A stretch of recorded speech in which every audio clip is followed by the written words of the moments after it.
We stand by the truth. Aviation Minister slams Western media over Air India crash narrative. Civil Aviation Minister Kenjari Param Mohan Naidu on Monday addressed the Rajya Sabha regarding the ongoing investigation into the tragic Air India crash near Ahmedabad on July 12, which left 241 passengers dead and caused additional casualties on the ground.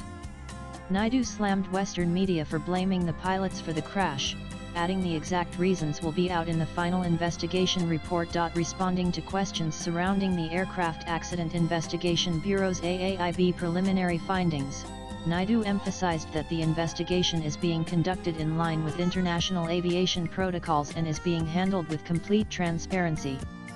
This report can't address all the questions, Naidu said while referring to the preliminary AAIB document. What AAIB has done is to address what happened. For definite answers, we should wait for the final report. AAIB is investigating the matter transparently. Highlighting a significant development in India's aviation investigation capabilities, Naidu noted, it was for the first time the black box was decoded in the country. India took a stand that the whole decoding process will happen in India. He added that subject experts, including international specialists, are actively involved in the process. Naidu also took strong exception to the way some Western media outlets have covered the crash. Western media is trying to give their own narrative, he said, cautioning against speculative reporting. We have to stand by truth. To ensure long-term improvements in aviation safety, Naidu informed Parliament that a high-level committee has been constituted under the Union Home Secretary to review existing safety measures and suggest enhancements.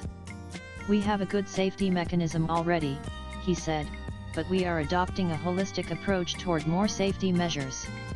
International best practices are being studied.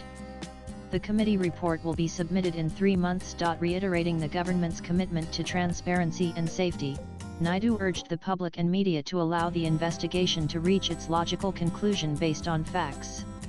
Subject experts have started the process. Subject experts, international experts all involved, he stressed. At least 22 MPs had reportedly sought answers from Naidu about the investigation on the Air India crash.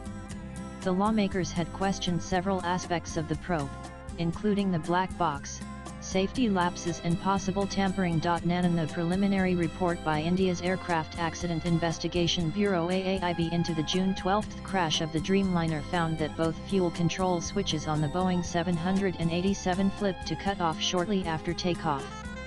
When one pilot asked why the fuel had been shut off, the other responded that he had not done it. The report, however, did not indicate who toggled the switches or assign any blame. Nanan Reuters published an article dated July 17 with a headline: Air India cockpit recording suggests captain cut fuel to engines before crash, source says. Swipe left for next video. In the article cited a report by WSJ, which reads new details in Air India crash probe shift focus to senior pilot. It cited unnamed sources familiar with U.S. officials' early assessment of evidence and claimed that the captain deliberately turned off the fuel switches. The Federation of Indian Pilots FIP served a legal notice to the Wall Street Journal and Reuters over their baseless and defamatory coverage of the Air India plane crash. Latest blogs.